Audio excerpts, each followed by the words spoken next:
All right, so last week we practiced finding the ability to find the support for myself, to kind of lift through myself, the skeletal direction. You had a lesson where you lifted your pelvis, then you draw your heels, you lifted your pelvis, As you lifted your knees, you lifted your head and your shoulders, and then you learned to drive through yourself so that you could project, give yourself a sense of what it's like to project through your spine up and through yourself. So as I'm making the movement here, it's like I'm inviting this projection of my spine up and under to hold my head. And so we studied lifting, we studied sinking, yes? We studied making movements of translation right and left. And the movement of translation right and left was based on maintaining a central axis. Yeah, again, things for you to play with. And out of that came a translation, and then a lifting, and a translation, and a sinking that led to a kind of circling possibilities. Yeah. And then we began to work with the idea of making movements to come through the skeleton and to enter, and then to make the movements of drawing. As my hands come to me, my pelvis comes under. As my hands go away from me, any movement that's going away from me has to have an equal and opposite support, so that the further my hands move out away from me, the more I have to have the equal support behind so I can still maintain the sense of tone. Because you could see that if I didn't make this, I was there, the weight of my own arm is a weight on me. Yes? So we learned these basic ideas for support and finding support within ourselves. Yeah?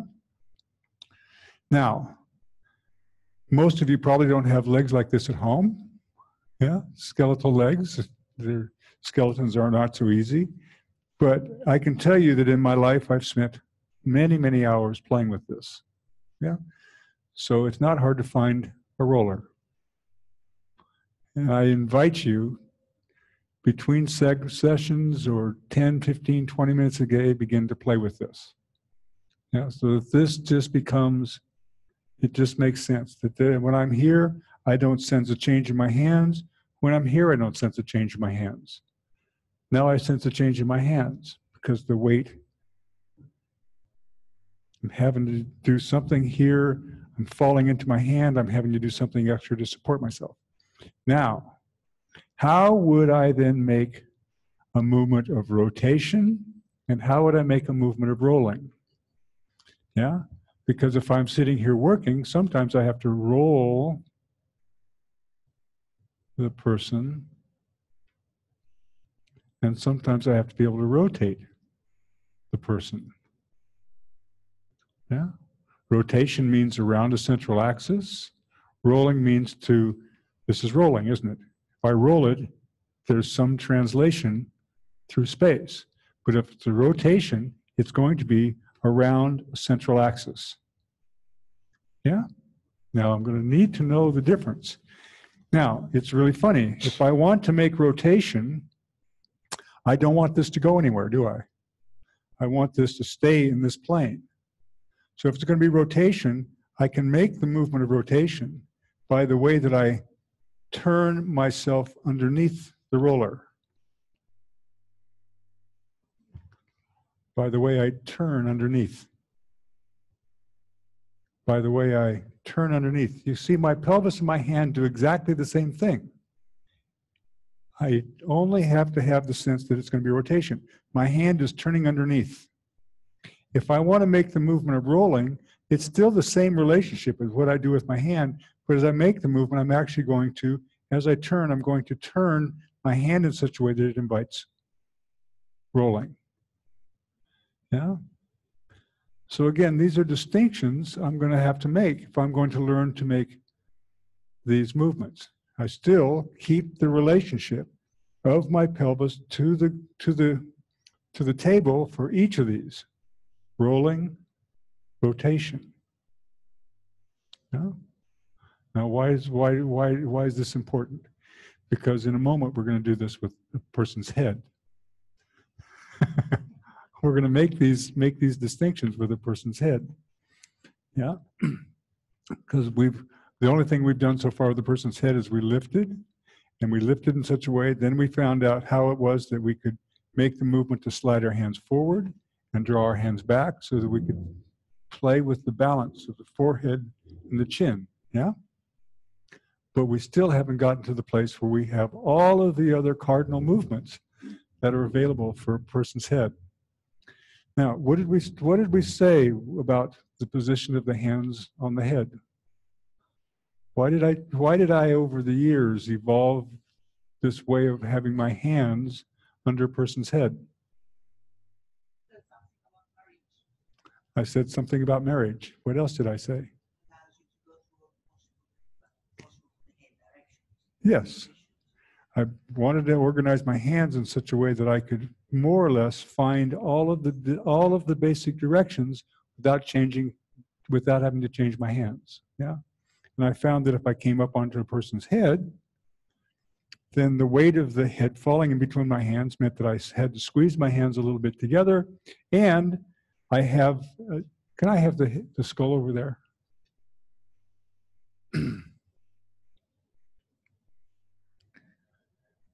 And I found something that I found egregious was that if I hold the person's skull, then there's this butt joint. Those of you that have carpentry skills, this is called a butt joint, where you butt two ends together.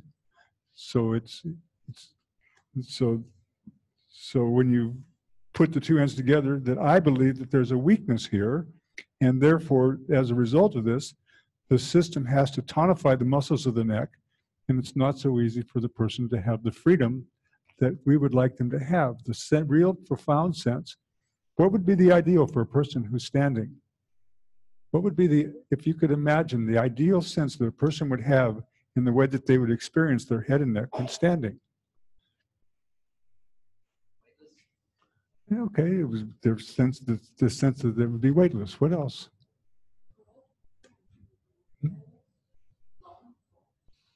They would have a sense that they're lifting themselves away. They're not compressed on, their head isn't compressed onto their spine. So yeah.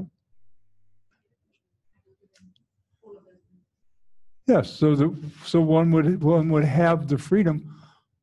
This is a huge survival factor for us as human beings. The higher our head is on the spine, the greater the capacity that the human head has to take in the environment.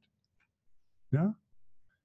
And again, we said that if I take this and I collapse myself, so that this distance between the mastoid process and the clavicle and the sternum, if this distance is shortened, then that muscle is already shortened. If a muscle is already shortened, what has happened to its capacity to work?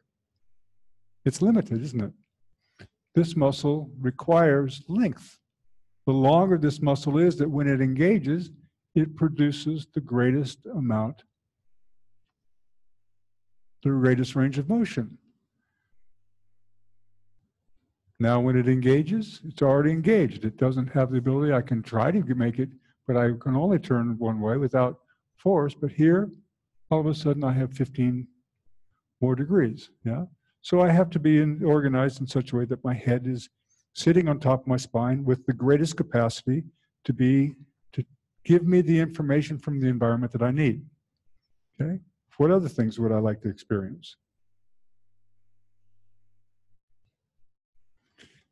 Yeah.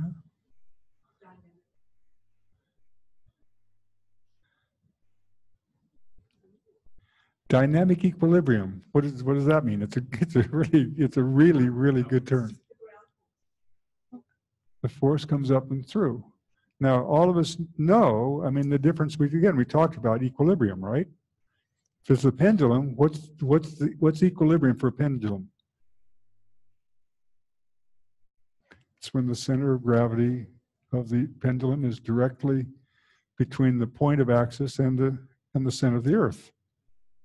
Yeah, that's equilibrium. But we have this other situation, having our point of contact with the earth is the ground. So we're looking for a dynamic equilibrium. Yeah?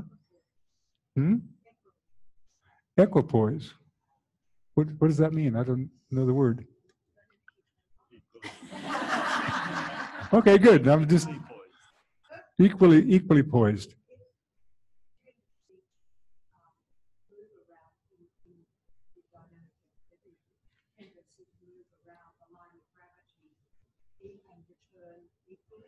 Okay. Right. So we're looking for this, our head to be organized in such a way that there's no, that the ability to move forward, back, around, and to rotate around ourselves or to turn around ourselves is available in every way. All right. So we said that part of what we do is we, instead of hold the weight of the skull through the center of gravity, so that my hands are now holding the weight of the skull. But if I want to do something, say, for example, I want to shift the head in translation, or I wanted, say, for example, I want to nod the head. Here, if I made this movement, then it would be very easy for me to actually make the movement in such a way that could kink the neck, kind of, because I'm not able to draw a traction and to make a long line through the movement. Yeah? You come for a moment. Just lie here for a moment. It's very, very easy, and I see it oftentimes that a person will hold the person's head at the back of the head, and if I lift her here, I'm now putting a lot of pressure on the point where her head joins her spine. And it's very easy for me at this point in time to make that movement, and I've now created a real flexion way, way high in the neck. Right? So if I lift her now, I'm creating a force that's going across the point, which isn't particularly happy. If I come down below and invite a subtle traction, and I think that I'm going to help her lift her head as if her head is going to stay at the longest point possible, she doesn't have this kind of contraction. Right? It's like I can subtly lengthen her and invite her to have this sense of length through her spine that doesn't lead to this contraction, this flexion at the point where her head joins her spine. Okay? So these are considerations for my comfort and for the comfort of the person that I'm working with. All right, so please, you can come back again in a moment. All right, so we created a rationale for where it is that we're going to put a person's head. And we started to play with the question of balancing a person's head by how we find the means to slide our hands under. And now the question is going to be is to look for a moment as to how from here I can begin to examine all of the different motions that a person has with their head. So, side bending.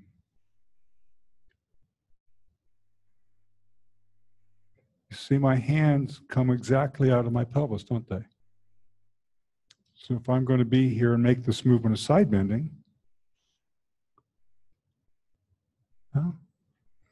and I'm making this movement, my spine stays erect, and I'm turning around, in this case, in side bending, I'm inviting the question as to how the spine, the upper cervical spine, will make the movements so that the head can side bend.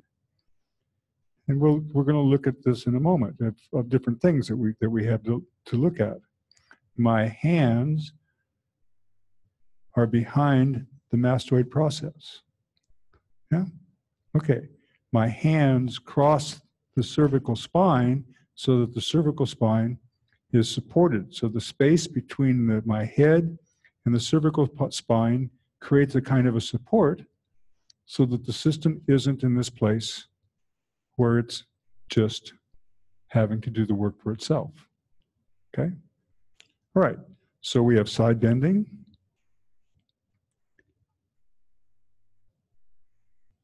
We have translation. We've played with nodding, didn't we? But we haven't translated the person's head simply forward and backwards. We haven't done that yet, right? So we have to be in a place where when we lift ourselves, just like when we lift someone's leg, that we can begin to imagine that through the lengthening of myself, I can make this translation forward and sinking, translating backwards. Yeah? Okay. So now this other translation means right and left. Yeah? So there's a subtle difference between my hands, if I'm going to translate right and left, as whether or not I'm going to create side bending. So if I'm going to create side bending, this hand's going to go forward and this hand's going to come back.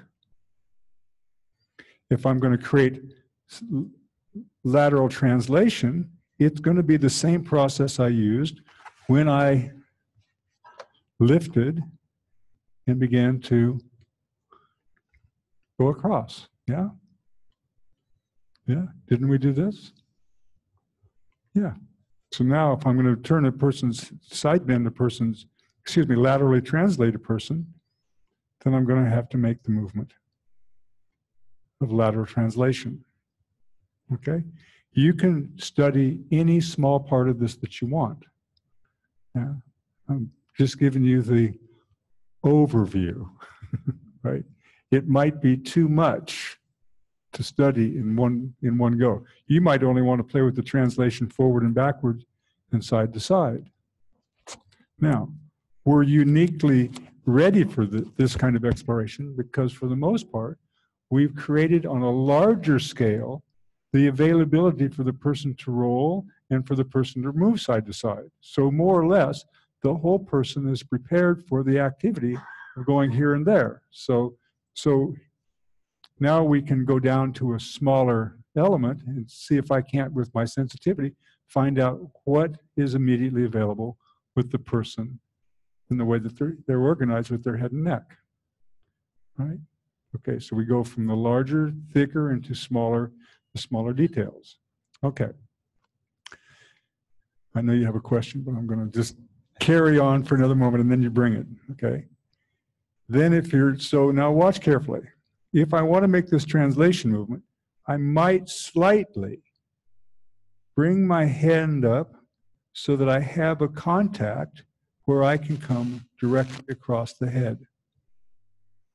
I might change just slightly the contact so that where I find the support, I can find the support and go directly across one side and the other. Yeah? It's not up here. You can see that if I'm up here to make this translation, I'm dealing with this connection. I want to be in such a place that when I make this movement, here at the mastoid process, that I can make this translation from side to side. Yeah? All right. Now, rolling, again, means I have to be able to study with my pelvis how my hands are going to take shape. If I want to roll this, what would I do? How would my hand take this tube and roll it? What would my hand do? Wait. We are not doing this. Yeah? How will you know that you've translated your head through space? What triangulation are you going to make? Because in your visualization, you're still including.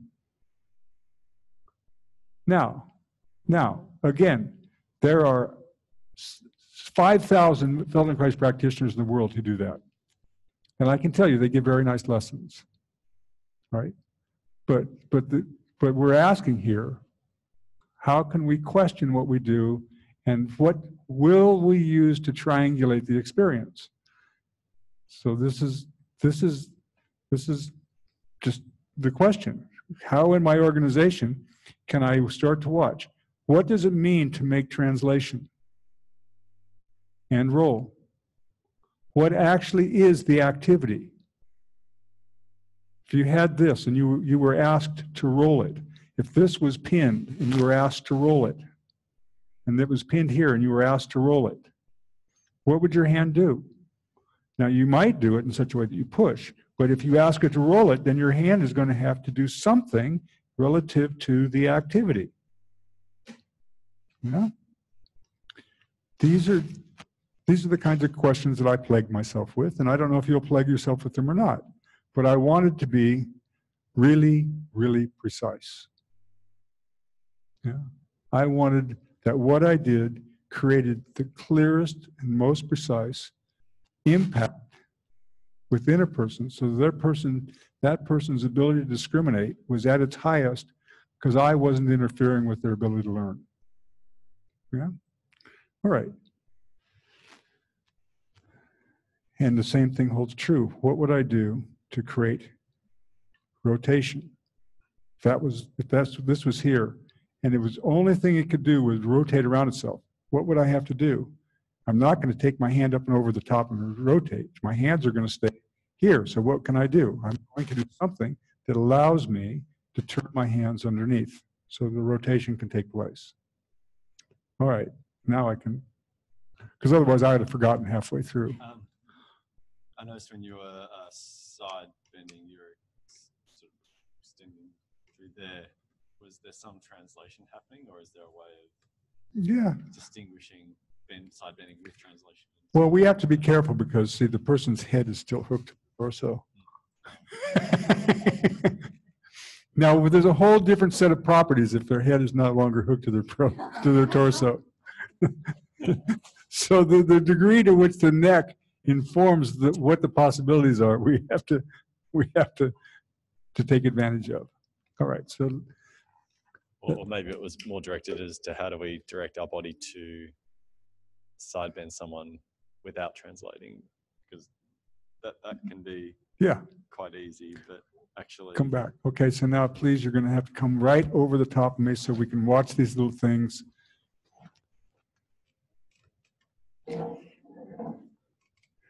And I tell you again, I'm lazy. I want that 2 inches. Yeah. I don't want to be, if I can, I want to avoid being tied to the table. And if I had a stick now, where is her head? Does her head point directly through her sternum, through her pubic bone, directly between her feet? Or does she have a bias that she has within herself? Then you can look right here, even here, you can come and touch the mastoid process. And with the smallest movement, you can look to see, does it bend more easily there, or does it bend more easily there? Now my hands are doing exactly the same thing. My hands are touching. No. My hands, my fingers are taking, my thumb is on the front of the mastoid process, my index finger is at the back.